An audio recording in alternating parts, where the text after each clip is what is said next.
அதிசயங்கள் செய்கிறவர் நம் அருகில் இருக்கிறார்.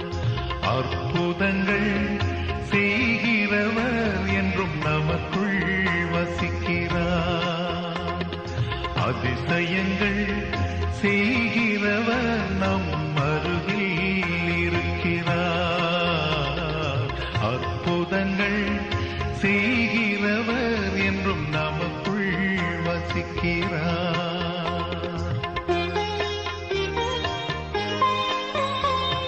தண்ணீரை இரத்தமாய் மாற்றினார் அதிசயம். எகிப்து தண்ணீரை இரத்தமாய் மாற்றினார் அதிசயம். வெறும் தண்ணீர்